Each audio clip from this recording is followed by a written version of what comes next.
आज ही मेरी शादी हुई थी, लेकिन विदाई के समय मेरी माँ ने कहा, नेहा, अपने पति को शादी की पहली रात अपने पास मत आने देना। अगर शादी की पहली रात वह तेरे करीब आ गया तो वह तुझे तलाक दे देगा। इसलिए मेरी इस बात का ध्यान रखना कि तेरा पति तुझे ना छुए। मैं हैरान होकर अपनी माँ को देखने लगी। मेरी माँ ने कहा, बस मेरी यही बात मान लो, बस अभी फिलहाल जितनी तुझसे कोशिश हो सके अपने पति से दूर रहना। मैंने कहा, लेकिन मम्मी ऐसा क्यों? वह मेरा पति है और वह क्यों मानेगा? और फिर गौतम ने कितनी जिद के बाद मुझे पाया है, फिर वह भला मेरे करीब क्यों नहीं आएगा? और फिर मेरी माँ ने मुझे ऐसी हकीकत बताई कि मैं कांप कर रह गई। मैंने कहा, माँ, आपको यह शादी नहीं करवानी चाहिए थी। आपको कम से कम गौतम की जिंदगी बर्बाद करने से पहले एक बार तो सोचना चाहिए था। जब यह सच्चाई गौतम को पता चलेगी तो उनका पूरा घर ही बर्बाद हो जाएगा। यह आपने अच्छा नहीं किया। मेरी आंखों में आंसू आ गए थे। मेरी माँ ने मेरी यह सच्चाई मुझसे क्यों छुपाई थी? मेरी माँ ने कहा कि यह शादी गौतम की जिद पर हुई है। मैंने तो इस रिश्ते के लिए पहली बार में ही मना कर दिया था, लेकिन उन लोगों ने जब नहीं माना तो मैंने भी सोचा, अच्छा है, तू भी अपने घर की हो जाएगी। हो सकता है समय गुजरने के साथ साथ तेरी जिंदगी में भी खुशियों के रंग भर जाए, क्योंकि तू कब तक हमारी दहलीज पर बैठी रहती? मैं क्या करती? उदास मन से ससुराल चली आई। मैंने ऐसा ही किया, पति को करीब ना आने दिया। सुहाग रात के कमरे में वह बेड पर बैठा मेरे हुस्न की तारीफें कर रहा था, और जैसे ही उसने मेरा हाथ छुआ, मैंने उसे पीछे की तरफ धकेल दिया। वह हैरान हुआ। मेरा पति गौतम मुझे वजह पूछने लगा तो मैंने रोना धोना मचा दिया, लेकिन मैंने नहीं बताया। फिर एक दिन मेरे पति गौतम को जब पूरा राज पता चल गया तो मैं किसी को मुंह दिखाने के काबिल नहीं रही, क्योंकि मेरे अंदर तो दुल्हन बनी मैं गौतम के कमरे में बेड पर बैठी थी और वह मेरे सामने बैठा मुझे बड़ी हैरत से देख रहा था। मेरा पूरा शरीर इस समय बुरी तरह से कांप रहा था। मैं पूरी बर्फ की तरह ठंडी पड़ चुकी थी। सामने बैठा मेरे पति की तेज नजरें मुझे अपने शरीर के आर पार होती महसूस हो रही थी। वह कहने लगा, क्या बात है नेहा, क्या यह शादी तुम्हारी मर्जी से नहीं हुई है? मैंने अपनी नजरों को उठाते ही उसे देखा तो अपने आंसुओं को रोक रही थी। मेरे होंठ बुरी तरह से कांप रहे थे और वो बड़े सख्त और गुस्सीली शब्दों में मुझसे वजह पूछ रहा था। मैं चाहकर भी बोल नहीं पा रही थी कि असल वजह क्या है। उसने दोबारा से मुझे दहाड़ते हुए पूछा, नेहा, मैंने कुछ पूछा है तुमसे? उसके इस तरह दहाड़ने पर मैं पूरी तरह घबरा गई थी और जोर से रोने लगी, लेकिन सामने वाला शायद पक्का इरादा कर चुका था कि मुझसे जवाब लिए बिना मुझे छोड़ेगा नहीं। गौतम ने फिर तेज आवाज में कहा, ये रोना धोना बंद करो और बताओ, मुझे इनकार की वजह क्या है? अगर तुम यह सोच रही हो कि आज की रात मैं तुम्हारे ये आंसू देखकर पिघल जाऊंगा और आज की रात तुम्हारे करीब नहीं आऊंगा, तो यह तुम्हारी गलतफहमी है और इस गलतफहमी को अपने दिल से निकाल दो।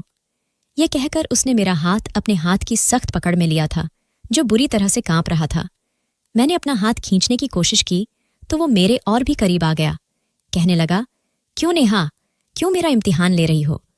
मेरी पसंद के शादी के खूबसूरत जोड़े में सजी मेरे सामने बैठी हो और मुझे खुद के करीब भी नहीं आने दे रही हो।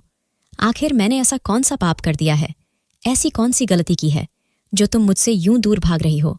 आज हमारी शादी की पहली रात है। इस शादी को लेकर लड़के और लड़की के दिल में कितने अरमान होते हैं, और तुम आज की रात मुझे खुद के करीब क्यों नहीं आने दे रही हो? आखिर इस सब की वजह क्या है? मुझे कम से कम वजह तो बताओ। हो सकता है मैं तुम्हारी मुश्किल को हल कर दूं। मैं फरिश्ता नहीं हूं नेहा, जो लड़की मेरे लिए हर तरह से जायज हो चुकी हो, उसे यूं सजा सांवरा बस देखकर अपना जी जलता रहूं। मैं बड़ी मुश्किल से यह समय काटा है, हर रोज तुम्हारी संगत के सपने देखे हैं। धीरे धीरे गौतम के कहने का अंदाज नशीला होने लगा था। वह मेरे चेहरे पर झूलते बाल को बड़ी प्यार से देख रहा था और मेरा दिल धड़कना भूल गया था। जितना वह आज बेताब नजर आ रहा था, मेरे लिए उसे रोकना और भी कठिन इम्तिहान बनता जा रहा था। लेकिन मैं मजबूर थी। जो राज मेरी माँ ने मुझे बताया था, अगर मेरा वह राज गौतम जान जाता तो मेरी जान ले लेता, मुझे तलाक दे देता। गौतम ने मुझे सोने की चैन मुंह दिखाई में दिया, जिसे पहनाते हुए उसकी उंगलियां बेखुदी से मेरे गले पर रिंगने लगी थीं। एक करंट था जो मेरे पूरे शरीर में लगा था। मैंने झट से उसका हाथ पीछे झटक दिया और खुद भी पीछे हट गई। मैंने कहा, प्लीज गौतम, मेरी बात समझने की कोशिश करें। गौतम, मुझे बस 1 महीने का समय दे दो, मैंने विनती करते हुए कहा। लेकिन गौतम पर तो नशा सवार था। वह कुछ भी सुनने के मूड में नहीं था। कहने लगा, वजह बताओ मुझे, वरना मैं जबरदस्ती पर उतर जाऊंगा। तुमसे अपना हक वसूल कर लूं, तब भी तुम मुझसे सवाल नहीं करोगी। वह भी शायद ठान कर बैठा था कि मेरी बात नहीं मानेगा, लेकिन गौतम की इतनी नज़दीकियां मेरे लिए कौन सी नई आजमाइश लाने वाली थी। वह मैं जानती थी, लेकिन मैं उसे रोक नहीं सकती थी। जैसे जैसे वह मेरे करीब बढ़ रहा था, मेरी हालत खराब होने लगी थी। मैं इस कदर बदहवास और परेशान थी कि वहीं बेहोश होकर बेड पर गिर गई। मेरे कानों में गौतम की आवाज़ गूंज रही थी। वह मुझे नेहा नेहा पुकार रहा था, मुझे बाजू से हिलाते जा रहा था। शायद उसे अंदाज़ा नहीं था कि मैं होशो हवास खो बैठूंगी। शायद मैं होश से बेगाना हो रही थी, या फिर ये उन दवाओं का असर था जो फेरों के बाद अपनी माँ की बातें सुनकर मैंने खाई थी। जो खुलासा मेरी माँ ने मुझ पर किया था, मैं चाहकर भी अपने पति को अपने करीब नहीं आने दे सकती थी। यह भी नहीं था कि मेरी जिंदगी में कोई दूसरा मर्द था। मुझे गौतम बेहद पसंद था। यह बात भी नहीं थी कि अतीत में मेरे साथ कोई ऐसा हादसा पेश आया था कि मुझे इस राज के खुल जाने का डर था। ऐसा कुछ नहीं था। लेकिन जो समस्या मेरे साथ थी वह शायद ही किसी लड़की के साथ हो। खैर, जब मुझे होश आया तो मैं हॉस्पिटल के कमरे में थी। मेरी सास और गौतम मेरे पास परेशान खड़े थे। मेरी सास मुझसे मेरी खैरियत पूछ रही थी। लेडी डॉक्टर ने कहा कि अब यह बिल्कुल ठीक है, आप इन्हें घर ले जा सकते हैं। कुछ देर में हम घर आ गए। मेरी सास मुझे आराम का कहकर मेरे कमरे में मुझे छोड़कर चली गई। मैं अपने बेड पर लेट गई। घर पर अब भी मेहमान मौजूद थे। शादी वाला घर था। मेहमानों का होना तो कोई बड़ी बात नहीं थी। मुझे गौतम की कजिन्स की बातों की आवाज़ आ रही थी, जो गौतम से मजाक कर रहे थे कि एक ही रात में ऐसा भी तुमने अपनी पत्नी के साथ क्या कर दिया कि बेचारी बेहोश हो गई। अरे नाजुक सी लड़की थी, प्यार मोहब्बत से काम लेना चाहिए था, और तुमने तो उस नाजुक से फूल को मसल कर ही रख दिया। लोगों को तो बातें बनाने का मौका मिल गया था। पता नहीं सब लोग क्या समझ रहे थे। मुझे अपने अंदर शर्मिंदगी सी महसूस हो रही थी। मेरी वजह से गौतम सबके सामने शर्मिंदगी उठा रहा था। कोई कह रहा था 4 दिन अब कमरे की तरफ भी मत जाना। कोई मेरे सास से कह रहा था आप खुद दुल्हन के पास रहिए। गौतम की शक्ल देखकर कहीं दुल्हन फिर से बेहोश ना हो जाए। हंसी और ठहाकों की आवाज़ें ने मुझे अपनी ही नज़रों में गिरा रही थीं। लेकिन मैं भी मजबूर थी। अगर असल वजह अपने पति को बता देती तो तलाक देकर वह मुझे धक्के मारकर अपने घर से निकाल देता। अगर कुछ भी ना बताती तो संबंध बनाने के कुछ ही महीने बाद ही वह जान जाता। मैं किस मोड़ पर आकर खड़ी हो गई थी। कुछ दिन तक मेरी सास ही मेरे पास आती रही। मुझे खाना भी वही खिलाती थी। बहुत ही नरम दिल औरत थी, बहुत ही अच्छी और मोहब्बत करने वाली। धीरे धीरे सारे मेहमान भी जा चुके थे। मेरी तबीयत भी अब सुधर चुकी थी, इसलिए मैंने खुद ही किचन के काम संभाल लिया। हालांकि मेरी सास ने मुझे बहुत मना किया था। गौतम बहुत चुप चुप सा था। खाने के बीच भी मुझे शिकवा भरी नज़रों से देखता रहता। मेरी ससुराल में बस मेरी सास और मेरी पति ही रहते थे। गौतम मेरी सास की इकलौती औलाद थी। वैसे तो सब मेहमान जा चुके थे, लेकिन मेरी सास ने अपने दोस्त और उसकी बेटी को अपने पास ही रोक लिया था। मेरे सास के दोस्त की बेटी मेरी ही उम्र की थी। उसके बीए के पेपर हो चुके थे, इसलिए माँ बेटी ने महीना भर यही रहने का प्लान बनाया हुआ था। सोनी खूबसूरत भी बहुत थी, और जो बात मुझे खटकती थी वह ये थी कि वह गौतम के साथ बेधड़क अंदाज में रहती थी और गौतम से हंस हंस कर बातें करती थी। उस दिन भी खाने की टेबल पर सोनी गौतम से ना जाने कहाँ कहाँ की बातें किए जा रही थी, लेकिन गौतम तो उसकी बातों पर ध्यान ही नहीं दे रहा था। वह बस लिए दिए ही जवाब दे रहा था। उसकी नज़रें तो मुझ पर ही जमी हुई थीं। जबान से मुझे कुछ नहीं कह रहे थे, लेकिन उसकी नज़रें जो कुछ मुझसे कहती थीं, मैं जानकर भी अनजान बन जाती थी। रात को मैं किचन के काम निपट रही थी। मेरी सास अपने कमरे में जा चुकी थी और उनकी सहेली और सोनी भी उन्हीं के कमरे में जा चुकी थी। गौतम के इस छोटे से फ्लैट में बस 2 ही कमरे थे, एक हॉल और एक डाइनिंग रूम था। मैं अभी बर्तन ही धो रही थी जब मुझे किसी की बेताब नज़रों ने उलझने पर मजबूर किया था। मैंने पलट कर देखा तो गौतम मेरे बिल्कुल पीछे खड़ा था। कहने लगा, नींद नहीं आ रही, सर में दर्द है, मुझे 1 कप चाय बना दो नेहा। मैंने चाय की केतली गैस पर रख दी। मुझे लगा था कि वह चाय का कहकर बाहर चला जाएगा। मैं किचन के काम के समय दुपट्टा किचन के दरवाजे पर लटकाकर ही काम करती थी, क्योंकि उस समय मैं किचन में अकेली होती थी। फिर घर पर भी कोई देवर जेठ ससुर भी नहीं थे। लेकिन गौतम इस तरह अचानक से किचन में आ जाएगा और मेरे पास खड़ा हो जाएगा, मुझे अंदाजा ही नहीं था। वह मेरी ओर तक तकी लगाए देख रहा था। जब मैं उसको अपनी तरफ गौर से देखती तो मुझे शर्म सी आने लगी थी। वह किचन के दरवाजे के पास खड़ा था। बिल्कुल वहीं पर मेरा दुपट्टा भी टंगा हुआ था। मैं वहां से दुपट्टा उतारकर अपने ऊपर डाल भी नहीं सकती थी। मेरी कोशिश थी कि जल्द से जल्द चाय बन जाए, लेकिन मुसीबत यह थी कि आज गैस चूल्हे को भी क्या हो गया था। इतना स्लो चल रहा था। शायद चूल्हे में कोई कचरा फंस गया था। इतना स्लो चलता तो 15-20 मिनट चाय बनने में लग जाने थे और 15-20 मिनट यूं ही खड़े होना मेरे लिए मुश्किल हो रहा था। मैं बार बार गौतम की नज़रों से उलझ रही थी। दिल की धड़कनें मेरे काबू से बाहर थी। तभी अचानक मुझे गौतम की आवाज़ अपने कानों में सुनाई दी। गौतम कह रहा था, नेहा तुम्हारे बाल कितने लंबे और खूबसूरत हैं। मैंने तो आज गौर किया है। वह थोड़ा सा और मेरी तरफ बढ़ चुका था। किचन थोड़ा छोटा सा था, इसलिए वह मेरे बहुत ही करीब पहुंच चुका था। मैं उस समय बहुत नर्वस हो रही थी। वह बिल्कुल मेरे सामने आकर खड़ा हो गया। मेरे चेहरे को गौर से देखने लगा। वो बोला, जानती हो, मैंने जब तुम्हें पहली बार अपने दोस्त की शादी पर देखा था, तुम्हारी मुस्कुराहट से तुम्हारे चेहरे पर पड़ने वाले डिंपल ने मेरा दिल ही मुझसे छीन लिया था। मैं जब तक उस शादी के फंक्शन में मौजूद रहा, मेरी नज़र लगातार तुम पर थी। बस वही अपना दिल तुम पर ऐसा हारा कि जब तक रिश्ता पक्का नहीं हो गया। मेरा सुकून चैन तो जैसे मुझसे छीन ही गया था। ये कहते हुए वह मेरे और भी करीब आ गया था। मैं पीछे सेल्फ से जा लगी थी। गौतम प्लीज पीछे हटो, मुझे अपना दुपट्टा लेना है। मैंने अपने माथे पर आए हुए पसीने को साफ किया था। गौतम ने कहा, क्यों, यहां कोई गैर है क्या जिससे तुम्हें अपने आप को छुपाना है? पति पत्नी तो वैसे भी एक दूसरे के होते हैं।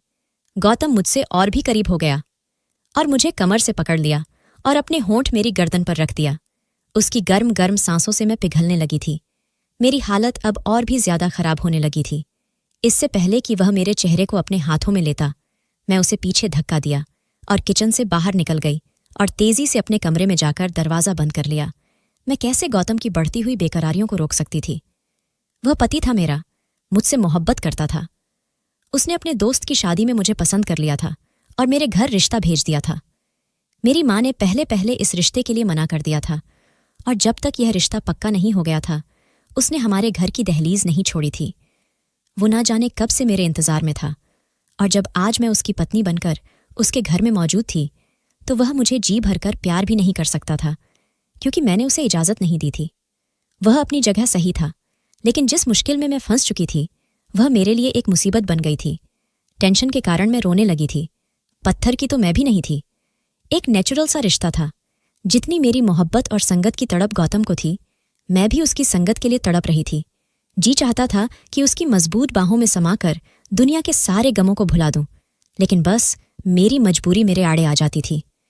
रोते रोते पता नहीं कब मेरी आंख लग गई थी। सुबह जब उठी तो गौतम ऑफिस जा चुका था।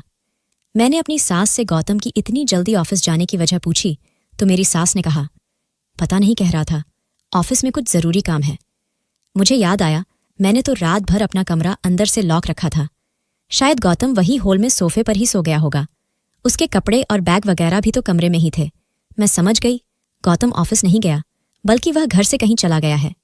अब मुझे गौतम की चिंता होने लगी। पता नहीं वह कहाँ चला गया होगा। वह मुझसे नाराज था। पूरा दिन मेरा इसी चिंता में निकल गया था। शाम 4 के करीब वह आया था। वो सीधा कमरे में चला गया।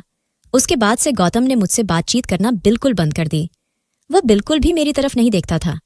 एक बार उसके ऑफिस के कपड़ों पर प्रेस करने लगी तो उसने मेरे हाथ से छीन लिया, कहने लगा, मेरे काम करने की तुम्हें कोई जरूरत नहीं है। यह कहकर उसने अपने कपड़े सोनी को दे दिया। नाश्ते का भी उसी से कहने लगा। मैं बेचैन सी होकर रह गई थी। गौतम का रवैया शायद मेरे साथ ठीक ही था।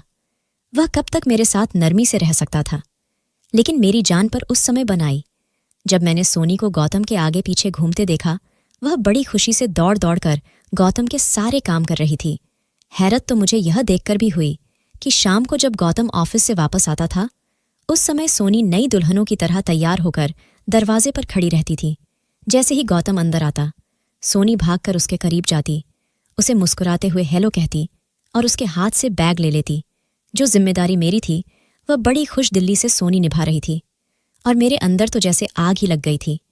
लेकिन मैं क्या कह सकती थी, क्योंकि गौतम खुद उसे इतनी अहमियत दे रहा था। शायद इसलिए कि जो वह चाहता था वह मैं पूरा कर नहीं सकती थी। बात यहीं तक रुकी रहती तो ठीक था। एक बार रात के समय मेरी आंख खुली तो मुझे बाहर डाइनिंग रूम से बातों की आवाज आ रही थी। जब मैं कमरे से बाहर निकली तो दोनों ही हंस हंस कर बातें कर रहे थे। सामने चाय के 2 कप भी पड़े हुए थे। मुझे देखकर सोनी की हंसी को तो ब्रेक लग गए थे, लेकिन गौतम बिल्कुल बेपरवाह सा बैठा हुआ था और सोनी से बातें करता रहा जैसे उसे मेरे होने ना होने की कोई परवाह ही ना हो। मैं रोते हुए अपने कमरे में चली गई। मेरी जिंदगी धीरे धीरे बर्बाद हो रही थी। मेरा घर उजड़ रहा था, लेकिन मैं शायद जिंदगी के उस मोड़ पर खड़ी थी कि जहां आगे कुआं और पीछे खाई थी। अगर मैं हकीकत गौतम को बताती तब भी मेरा घर बर्बाद हो जाना था, और ना बताती तब भी यह सोनी नाम की लड़की मेरी जगह ले लेती। औरत सब कुछ सह सकती है, लेकिन सौतन का दुख नहीं। मेरे और गौतम के बीच जो कुछ भी था, मैं नहीं चाहती थी कि सोनी बीच में आए। इसीलिए मैंने अपनी सास से कहा कि सोनी को काफी दिन हो गए हैं यहां आए हुए, यह वापस कब जाएगी। हालांकि सोनी की मां को गए हुए काफी दिन हो गए थे। सोनी यह कहकर रुक गई थी कि मैं कुछ दिन और यहां रुकना चाहती हूं।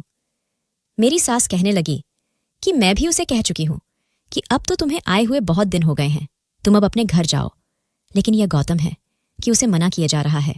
वह जाने का मन भी बनाती है तो गौतम उसे रोक लेता है। यह सुनकर तो मेरा दिल जैसे किसी ने मुट्ठी में जकड़ लिया था। गौतम क्यों चाहता था कि वह यहां से न जाए। एक बार मैं किचन से बाहर आई तो दोनों ड्राइंग रूम में बातें कर रहे थे। मैं दरवाजे पर ही खड़ी हो गई। उनके बीच होने वाली बातें ही कुछ ऐसी थीं, मेरे होश उड़ाने के लिए काफी थीं। पहले मैं नहीं जानती थी कि उन दोनों के बीच क्या चल रहा है, लेकिन आज इस राज से भी पर्दा फांस हो चुका था। मैं तो इस गलत फहमी में जी रही थी कि गौतम मुझसे मोहब्बत करता है, लेकिन हकीकत तो शायद कुछ और ही थी। क्योंकि जो मैंने सुना था उसके बाद मेरे दिल में यह झलझला सा आ गया था कि मेरा पति मुझसे मोहब्बत नहीं करता है। शायद ये शादी उसकी मजबूरी रही होगी, वरना मोहब्बत तो उसे सोनी से ही थी, और सोनी उसके कहने पर ही यहां रुकी हुई थी। मैं रोते हुए अपने कमरे में चली गई। रात का खाना भी नहीं खाई। मेरी सास मेरे पास आई और कहने लगी कि तुम खाना क्यों नहीं खा रही। मैंने सर दर्द का बहाना बना दिया। आधी रात मैंने रोकर गुजारी थी। रात 2 बजे मुझे ड्राइंग रूम से फिर सरगोशियों की आवाज़ें आने लगीं। मैं अपने कमरे से बाहर निकली तो ड्राइंग रूम का दरवाज़ा बंद था। मैंने ड्राइंग रूम की खिड़की से देखा तो मेरे होश उड़ गए। सोनी गौतम की बाहों में थी। एकदम से मेरी आंख खुली थी। मेरा शरीर बुरी तरह से कांप रहा था। मैं पसीने से भीग चुकी थी। भगवान को धन्यवाद किया कि जो मैंने देखा वह एक सपना था। मैं उठकर जल्दी से अपने कमरे से बाहर निकली। हॉल में खामोशी छाई हुई थी। मैं ड्राइंग रूम में गई। गौतम अपने लैपटॉप पर कोई काम कर रहा था। मैं रोते हुए उसके पास बैठ गई। वह मुझे देखकर कुछ परेशान हुआ। कहने लगा, क्या बात है, रो क्यों रही हो। मैंने कहा, गौतम, आप आज के बाद सोनी से बात नहीं करेंगे। मेरी बात पर पहले तो वह कुछ देर तक मुझे देखता रहा, फिर अपना लैपटॉप बंद कर दिया। कहने लगा, क्यों ना बात करूं। मैंने कहा, आपके दिल में सोनी थी तो मुझसे शादी क्यों की आपने। वह कहने लगा, मुझसे बहुत बड़ी भूल हो गई जो मैंने सोनी की कदर नहीं की और तुम्हारे हुस्न का दीवाना बन बैठा और तुमसे शादी कर ली। सोनी मुझसे पहले से ही मोहब्बत करती है और मुझसे शादी करना चाहती है, और अब मुझे भी इस बात का एहसास हो गया है, इसलिए मैं सोनी से शादी करना चाहता हूं। यह सुनकर तो मेरा दिमाग ही चकरा गया था। मैं फुट फुट के रोने लगी। मैंने कहा, आप ऐसा नहीं कर सकते, मुझे यूं बर्बाद नहीं कर सकते। मैं मर जाऊंगी आपके बगैर गौतम। मैं आपसे बहुत मोहब्बत करती हूं। मेरी बात सुनकर गौतम ने मेरा हाथ पकड़ा और कमरे में लेकर आया और कमरे का दरवाज़ा बंद कर दिया। कहने लगा, बस यही तो सुनना चाहता था। मैं यह जानता था कि तुम्हारे दिल में क्या है, इसलिए मैंने सोनी से विनती की थी कि वह मेरे साथ मिलकर यह ड्रामा करे। नेहा सोनी मेरी सगी बहन है। मम्मी की सहेली की कोई औलाद नहीं थी, इसलिए मम्मी ने सोनी को उन्हें दे दिया था। यह बात मेरे लिए एक नया खुलासा थी। फिर गौतम बोला कि तुम्हारी दूरियों ने मुझे बेहद परेशान कर रखा था। मुझे लगा शायद तुम किसी और से मोहब्बत करती हो, इसलिए मुझसे दूर रहने के बहाने ढूंढती हो। इसलिए मैंने सोनी के साथ मिलकर यह ड्रामा किया था, और आज तुम्हारे इजहार ने मेरे अंदर एक इत्मीनान और सुकून भर दिया है। शायद तुम्हारी मुझसे दूरी एक नेचुरल झिझक थी। गौतम मेरे करीब आने लगा, इतना करीब कि उसने मुझे अपनी बाहों में भर लिया। गौतम ने मदहोश होते हुए कहा, नेहा, अपने दिल दिमाग से सारा डर निकाल दो। मैं तुम्हारा पति हूं, तुमसे बेइंतहा मोहब्बत करता हूं, तुम्हें कभी कोई तकलीफ नहीं पहुंचाऊंगा। इस बार मैं उसे रोक नहीं पाई, क्योंकि अपनी जबान से मैं इजहार मोहब्बत कर चुकी थी। पूरी रात मेरी डर में गुजरी थी कि जिस दिन मेरा सच गौतम को पता चल गया, वह दिन मेरा इस घर में आखिरी दिन होगा। खैर, मेरी संगत पाकर गौतम बेहद खुश था। कुछ दिनों बाद सोनी भी वापस चली गई थी। बस मेरा दिल हर समय डर के साए में रहता था कि जब मेरी सच्चाई का पता गौतम को होगा तो मेरा क्या होगा। हमारी शादी को कुछ ही महीने गुजर पाए थे जब एक बार मेरी सास खाने के बीच कहने लगी, गौतम, मुझे जल्द से जल्द पोते या पोती की खुशखबरी भी सुना दो। तुम मेरी इकलौते बैठे हो और मैं चाहती हूं कि मैं जल्द से जल्द दादी बन जाऊं। इस सुने आंगन में एक छोटे से बच्चे की किलकारियां गूंजे। यह सुनते ही मेरे हाथ से प्लेट गिर गया था। मैंने जल्दी से प्लेट उठाई। गौतम ने मेरी तरफ देखकर कहा, क्या बात है नेहा, तुम इतना परेशान क्यों हो रही हो। मैं उसे क्या जवाब देती? मेरी तो भूख ही मिट चुकी थी। फिर गौतम ने मुस्कुराते हुए अपनी माँ को तसल्ली दी कि माँ, अभी इतनी भी जल्दी क्या है आपको? यह खुशखबरी भी जल्दी ही मिल जाएगी। लेकिन मेरी सास को तो बहुत ही जल्दी थी, और शायद उनके यह जल्दबाजी कुछ नेचुरल भी थी। उनके 2 ही तो बच्चे थे। सोनी को उन्होंने अपनी सहेली को दे दिया था। उनके पास सिर्फ गौतम था। न जाने कितने वर्षों से यह घर सूना पड़ा हुआ था, इसीलिए उन्हें बच्चों की बहुत ज्यादा जल्दी थी। अपनी माँ के बार बार कहने पर गौतम मुझे एक लेडी डॉक्टर के पास ले गया। उसने बहुत से टेस्ट लिखकर दे दिए। मेरा दिल बेहद बेचैन था। जो भी हो रहा था अच्छा नहीं हो रहा था। मैंने डरते डरते गौतम से कहा कि मम्मी को इतनी भी जल्दी क्या है बच्चों की? गौतम ने तो मेरा हाथ हमकर बोला, नेहा, बच्चे तो मुझे भी बहुत पसंद है। मैं तो चाहता हूं भगवान मुझे एक ही बार में 2 बच्चे दे दे। गौतम की बातें मेरा दिल दहलाने के लिए काफी थी। जो हकीकत मेरी माँ ने मुझे बताई थी, मैं जानती थी कि मैं इस खुशी को गौतम को नहीं दे सकती। और जिस दिन यह बात गौतम को पता चली, वह दिन मेरा इस घर में आखिरी दिन होगा। वह मुझे कभी भी सच्चाई के साथ स्वीकार नहीं करेगा। फिर वह समय भी आ गया था जिस दिन मेरा अल्ट्रासाउंड हुआ था। उस दिन मेरी रूह जैसे मेरे शरीर से निकल रही थी। जिस तरह से अल्ट्रासाउंड करने वाली बार बार मेरे चेहरे की तरफ देखती, तो कभी अल्ट्रासाउंड की स्क्रीन की तरफ, तो मेरी जान जाती हुई महसूस हो रही थी। मेरी आंखों से आंसू बहने लगे।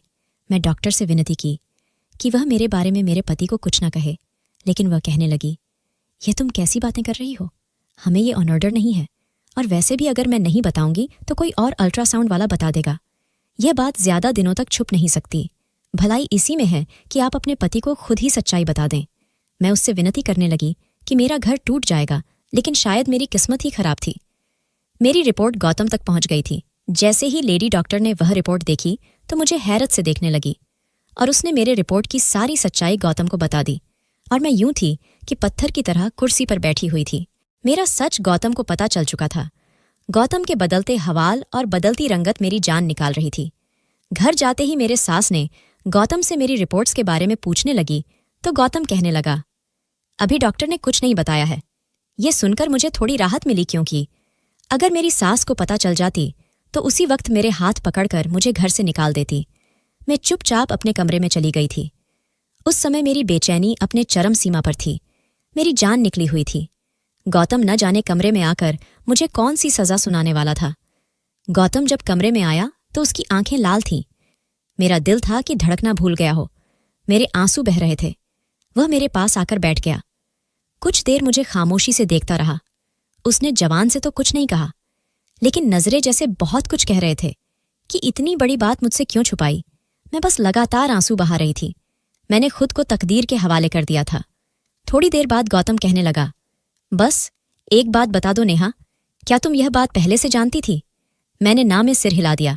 मैंने कहा, मेरी माँ ने मुझे शादी की रात फेरों से कुछ देर पहले ही यह बात बताई थी।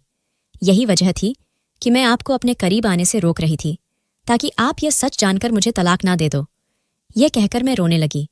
वह कहने लगा, तुमने अच्छा नहीं किया नेहा। तुम जानती थी कि मैं इकलौता हूं। मेरी माँ को औलाद चाहिए। तुम्हारी माँ अगर सच्चाई जानती थी तो उन्होंने हमें अंधेरे में रखकर गलत किया है। यह कहकर गौतम कमरे से बाहर चला गया। पूरी रात वह कमरे में नहीं आया था। मेरी माँ ने मुझे शादी की रात रोते हुए यही तो बताई थी कि मेरे अंदर जन्म से ही बच्चेदानी मौजूद न थी। मैं कभी भी माँ बन ही नहीं सकती थी। 14-15 साल की हुई तो मुझे पीरियड्स नहीं आए थे। मेरी माँ को भी चिंता हुई थी। मैं 16 साल की भी हो गई थी, लेकिन पीरियड्स नहीं आए। फिर वह मुझे एक लेडी डॉक्टर के पास लेकर गई थी, जहां मेरा अल्ट्रासाउंड हुआ था। लेकिन मेरी माँ ने उस समय मुझसे मेरी यह हकीकत छुपा ली थी। उन्होंने यही कहा था कि तुम्हारे अंदर थोड़ी सी कमी है जो समय के साथ साथ ठीक हो जाएगी और तुम नॉर्मल हो जाओगी। मैं भी इस बात को भूल गई थी और अपनी जिंदगी में मगन हो गई थी। लेकिन शादी की रात फेरों से ठीक पहले मेरी माँ ने मुझे यह सच्चाई बताई थी। फिर मुझे यह भी कहा गया कि जितना हो सके तुम गौतम से दूर रहना, क्योंकि अगर वह तुमसे संबंध बनाएगी तो जाहिर है कुछ समय के बाद बच्चों के बारे में भी कहेगा, और उसके लिए जब वह तुम्हें डॉक्टर के पास लेकर जाएगा तो यह हकीकत उस पर खुल जाएगी। और आज वह दिन आ चुका था। मेरी हकीकत गौतम पर खुल चुकी थी। मैं फुट फुट का रो रही थी, लेकिन वह एक बार भी मेरे आंसू पोंछने नहीं आया। सुबह तक मैं समझ चुकी थी कि मुझे क्या फैसला सुनाया जाने वाला है। जब मैं सुबह कमरे से बाहर निकली तो गौतम अपने ऑफिस जा चुका था। पूरा दिन मेरा बेचैनी से गुजरा था। जब वह घर वापस आया तो उसके चेहरे पर एक उदासी सी छाई हुई थी। उसने हाथ में रिपोर्ट्स पकड़ी थी जो मेरी सास के सामने रखी थी। मेरी तो जान ही निकल गई थी, लेकिन फिर मुझे पता चला कि मेरी सास बिल्कुल अनपढ़ है। कहने लगी, गौतम, मुझे इन रिपोर्ट का क्या पता कि इसमें क्या लिखा है। मुझे बताओ गौतम कि इस रिपोर्ट में क्या लिखा है। गौतम कहने लगा कि माँ, मैं आपको कभी भी वारिस नहीं दे सकता, क्योंकि मेरे अंदर बच्चा पैदा करने की सलाहियत नहीं है। मुझे कभी भी औलाद नहीं हो सकती। यह कहकर वह अपनी माँ की गोद में सर रखकर रोने लगा। मेरी सास के गले लग गया और कहने लगा, माँ, मैं एक बांझ मर्द हूँ।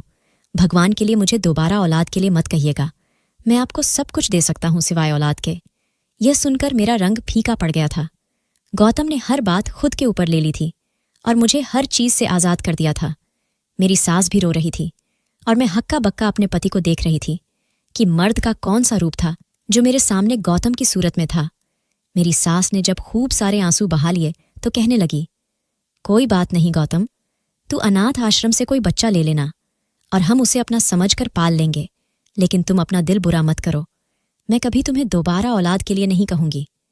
कमरे में आकर गौतम बेड पर बेजान सा होकर लेट गया था। मैं उसके पास बैठ गई, उसके पैर पकड़ लिए। मैं रोने लगे। मैंने कहा कि आपने ये क्या किया। मेरी कमी को अपने सिर ले लिया। उसने मुझे बाजू से पकड़ा और अपने पास बिठाया। कहने लगा कि पति पत्नी एक दूसरे का अंग होते हैं और हमारे वश शरीर के साथ साथ हमारे अंदर की कमियों को भी छुपा लेता है। तुम मेरी हो नेहा, तुम्हारा ऐब मेरा ऐब है, तुम्हारी कमी मेरी कमी है और तुम्हारी खूबी मेरी खूबी है। मैं यह नहीं कहता कि यह सब मेरे लिए आसान था, लेकिन मैं तुम्हें भी नहीं छोड़ सकता था। इस सब में तुम्हारा कोई कसूर नहीं है। यह कहकर गौतम ने मुझे अपने सीने से लगा लिया। मैं दुनिया की सबसे खुशनसीब औरत हूं जिसे गौतम जैसा पति मिला। आज हमारी शादी को 5 साल गुजर चुके हैं। सोनी की भी शादी हो चुकी है और उसने 2 जुड़वा बेटों को जन्म दिया था। एक बेटा सोनी ने मुझे और गौतम को दे दिया। मैंने खुशी खुशी सोनी के बेटे को अपना लिया था। अब गौतम, मैं और मेरी सास बहुत ही खुश हैं। उस बच्चे को पाकर ऐसा लगता है जैसे हमारा परिवार अब पूरा हो चुका है। दोस्तों, वीडियो कैसा लगा कमेंट करके जरूर बताएं। वीडियो को लाइक और चैनल को सब्सक्राइब जरूर कर देना।